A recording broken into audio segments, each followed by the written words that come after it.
Muito bem, pessoal, boa tarde a todos. Eu quero compartilhar com vocês mais um trabalho, né, proposto pela Uninter. Desta vez, uma aula de filosofia preparada visando o oitavo ano do ensino fundamental. E eu vou falar sobre a história da filosofia. Então, nessa aula eu vou abordar a origem da filosofia e vou abordar também os três primeiros filósofos pré-socráticos, né, da filosofia clássica. Então, os meus objetivos ao preparar essa aula é conhecer a origem da filosofia, apresentar os três primeiros filósofos pré-socráticos e a filosofia clássica, e também incentivar o desenvolvimento da capacidade crítica, né? De que forma vou fazer essa aula? Primeiramente, vou realizar uma introdução, falando a respeito da origem da filosofia, contemplando a sua definição e a sua importância. Na continuidade, falaremos a respeito dos três primeiros filósofos pré-socráticos, fazendo aí um contato com a filosofia clássica, né? E finalmente nós estaremos então fazendo o encerramento, a conclusão desta aula. Então, acho que vai ser bem interessante você participar dessa aula, né? Ter um contato aí com a história da filosofia. Afinal de contas, hoje a gente fala tanto, né, sobre filosofia e às vezes é interessante que tenhamos pelo menos uma noção, né? Pelo menos uma ideia da sua origem, como começa a filosofia. Então, o presente trabalho ele foi elaborado a partir do planejamento de uma aula de filosofia para o oitavo ano do ensino fundamental, abordando o tema História da Filosofia, onde foi trabalhado com a finalidade de levar o aluno a conhecer a origem da filosofia e quais foram os três primeiros filósofos pré-socráticos. E o plano de aula ele foi construído através de uma pesquisa realizada à obra de alguns autores que abordam o assunto em seus trabalhos e está fundamentado na obra então de alguns desses autores, tais como Miguel Spinelli, Gilberto Cotrim e Birna Fernandes, entre outros. Então, quando a gente pensa a filosofia, eu gostaria de começar lembrando que nós somos indivíduos, né? O que é individualidade? Individualidade é a capacidade de sermos únicos. E este fato de sermos únicos, ele nos leva à possibilidade de nós termos visões diferentes do mundo. E a forma como nós entendemos o mundo em que vivemos, ou a forma como nós vemos o mundo em que vivemos, nos levará a construirmos uma maneira muito particular de como nós vamos nos relacionar com esse mundo. Então, eu pergunto para você, por acaso você já parou para se perguntar como o filósofo antigo enxergava o seu mundo? Vamos dar uma olhada? Acho que você vai se surpreender. De acordo com a tradição histórica, a fase inaugural da filosofia grega ela é conhecida como período pré-socrático, isto é, anterior a Sócrates. Assim, esse período abrange o conjunto das reflexões filosóficas desenvolvidas desde Tales de Mileto, no século VII a.C., até o surgimento de Sócrates, no século V a.C. Claro que é difícil conhecer o pensamento desse período em toda a sua dimensão, né, na sua totalidade, pois são poucos os escritos encontrados dos seus pensadores, né, naquela época. Lembrando que estamos falando aí de mais de 25 séculos, né? Então estamos falando de um tempo bastante antigo, onde não havia toda essa tecnologia que temos hoje, né, para preservação de todo o conhecimento cultural, científico como hoje temos. No vasto mundo grego, a filosofia ela teve como berço a cidade de Mileto, situada na Jônia, litoral ocidental da Ásia Menor. A cidade de Mileto ela era caracterizada por múltiplas influências culturais e por um rico comércio. Mileto abrigou os 3 primeiros pensadores da história ocidental, a quem se atribuiu a denominação de filósofos. São eles Tales, Anaximandro e Anaxímenes. Esses são os 3 primeiros filósofos, então, pré-socráticos. A filosofia grega pré-socrática ela está intimamente ligada à cosmologia, isto é, o estudo da origem e da composição do universo, em contraposição às narrativas mitológicas. Ou seja, até aqui, até o surgimento destes primeiros pensadores, a origem do universo ela era explicada através da mitologia, que era passada de maneira oral, de geração após geração. Mas quando surgem estes primeiros filósofos, eles vão tentar encontrar a verdadeira origem do universo que, de uma maneira lógica e racional, fizesse sentido. Ou seja, eles vão tentar explicar à luz da razão a origem do universo. Então, eles vão tentar descobrir um princípio ou uma substância primordial existente em todos os seres materiais. Então, perguntamos, qual era para cada um desses 3 primeiros pensadores pré-socráticos esse princípio substancial, primordial? Né? O que eles pensavam? Como eles explicavam a origem do universo? Cada um deles especificamente explicava de que maneira, de que forma, como eles viam, né, a origem do universo. É o que nós vamos detalhar a seguir.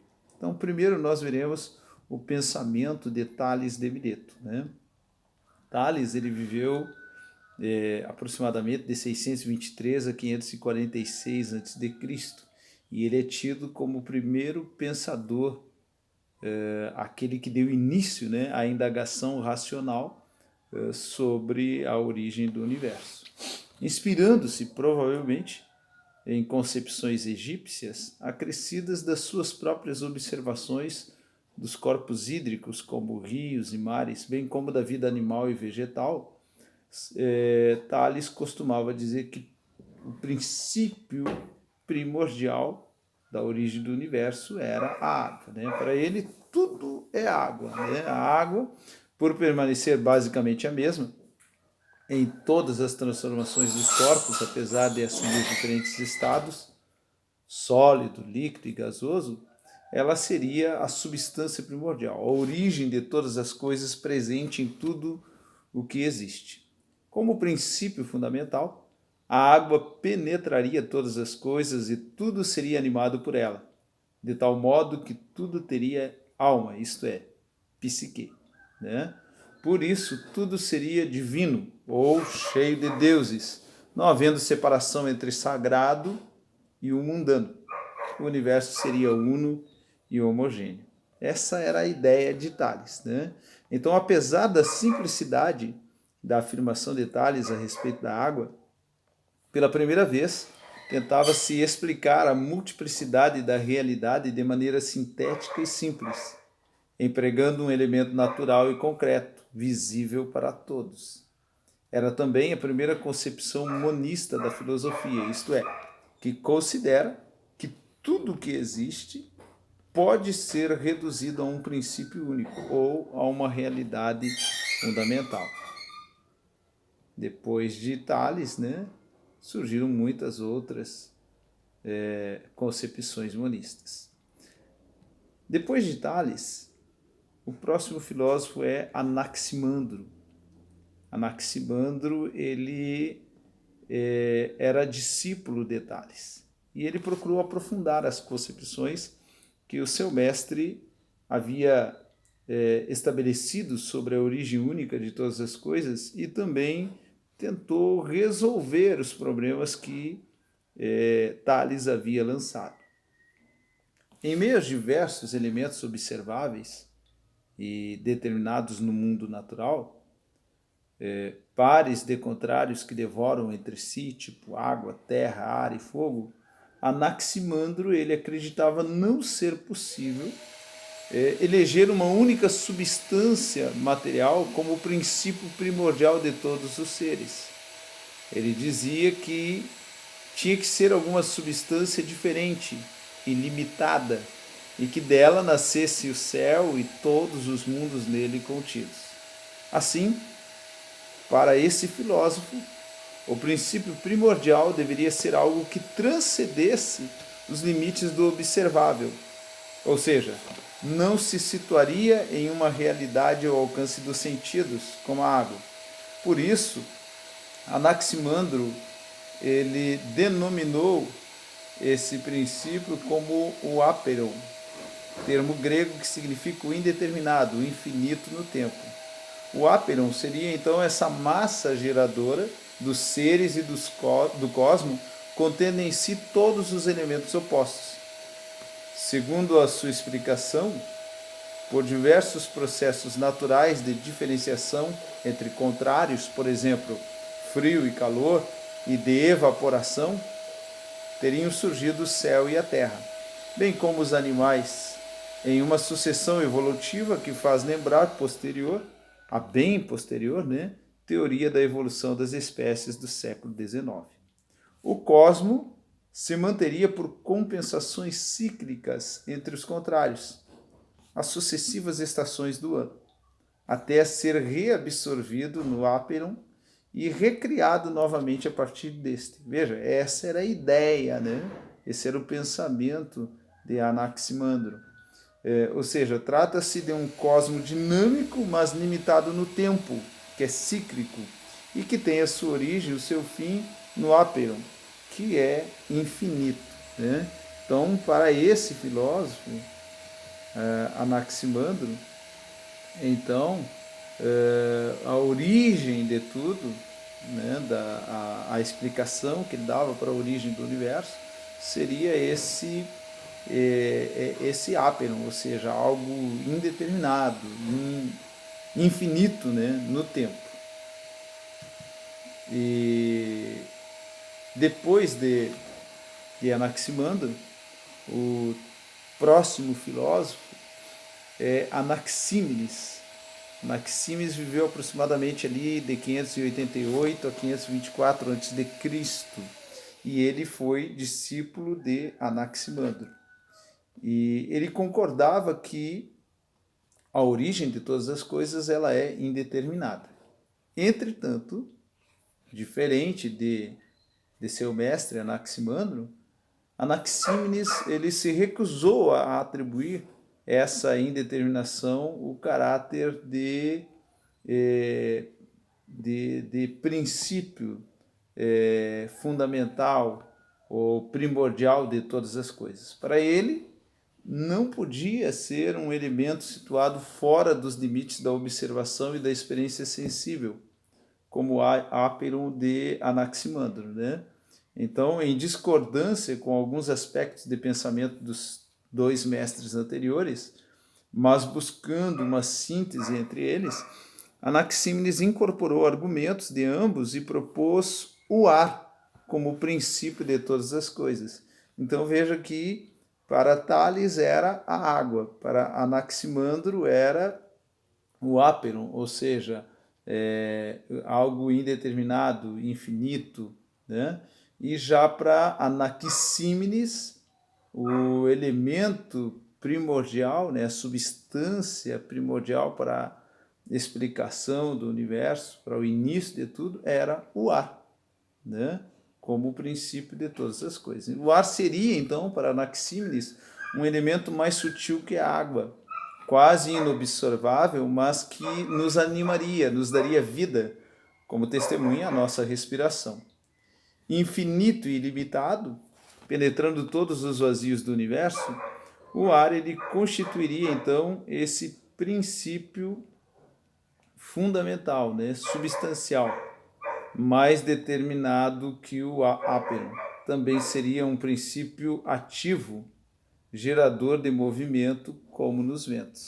Então, segundo Anaxímenes, pelos processos de rarefação e condensação, se formariam os outros elementos, que para os antigos eram a terra, a água e o fogo, além do próprio ar. E a partir destes, todos os demais. A terra, por exemplo, seria o estado mais condensado, isto é, de menor volume do ar, enquanto o fogo seria o mais rarefeito, isto é, aquele de maior volume. Nascido do ar e movido por ele, o cosmos seria uma espécie de respiração gigante. Veja bem, esse era o pensamento de Anaxímenes, né? Era desta forma que ele tentava explicar a origem do universo. Então nós temos aqui o pensamento, né, dos primeiros filósofos, chamados pré-socráticos, pelo menos os três primeiros, né, filósofos pré-socráticos, a respeito da forma como eles tentaram explicar a origem do universo, cada um a seu modo, cada um dentro das suas observações, né? Então, Tales vai apontar a água como sendo elemento substancial, Anaximandro vai apontar o áperon, né? Esse princípio indeterminado, e Anaxímenes vai apresentar o ar como sendo, então, esse elemento primordial para a origem de todas as coisas. É claro que isso a gente, né, hoje, mais de 25 séculos depois, nós olhamos e a gente se surpreende, né, com a forma como eles pensavam. Mas vamos lembrar que eles não tinham, né, todo esse aparato tecnológico e conhecimento científico que temos nos nossos dias atuais, na sociedade pós-moderna que vivemos. No entanto, precisamos entender o quanto foi importante, né, o pensamento, a ideia, o quanto foi extremamente importante e a contribuição destes pensamentos desses primeiros filósofos. Então, a nossa aula ela buscou conhecer a origem da filosofia, os primeiros filósofos e a filosofia clássica. E para isso, o que a gente fez? Nós damos uma olhada, né, para a história e voltamos no tempo, até o mundo grego antigo. Tivemos contato, então, com a filosofia dos três primeiros filósofos pré-socráticos e verificamos qual o seu pensamento sobre qual era a substância primordial de todas as coisas, né? Aquilo que teria dado a origem do universo como nós o conhecemos. Ao refletirmos sobre essa aula, nós chegamos à conclusão de que nós precisamos conhecer a história para nós entendermos o presente e planejarmos o futuro. Eu gostaria de encerrar essa aula deixando-lhe um questionamento para reflexão. E este questionamento seria o seguinte: em sua opinião, como você explica a origem do universo? Pense nisso, né? Pois de repente nós podemos achar muito simplistas as ideias dos primeiros filósofos a respeito da origem do universo. No entanto, elas são de extrema importância, pois elas são o ponto de partida para todos os pensadores que lhes sucederam. Vale a pena ressaltar também que eles não contavam com todo esse aparato tecnológico e conhecimento científico que temos hoje em nossos dias, mas, todavia, são de extrema importância para a nossa evolução enquanto pensadores né, no que diz respeito a todos os aspectos da vida humana. Então, deixo para você essa pergunta para reflexão, né? Acho que é bem interessante. Em sua opinião, como você explicaria a origem do universo? Ok? Então, esta era a nossa aula e acho que foi válida no sentido de nos dar uma ideia, né? Como surgiu a filosofia e qual o pensamento ou de que forma, né, os primeiros pensadores, os primeiros filósofos explicavam ou tentavam explicar a origem do universo. Com certeza, né, vale a pena refletir um pouquinho sobre isso. Então, quero aqui agradecer a participação de todos, o apoio, acessando, né, o YouTube, deixando o seu like lá e apoiando esta atividade. Um forte abraço a todos e vamos em frente.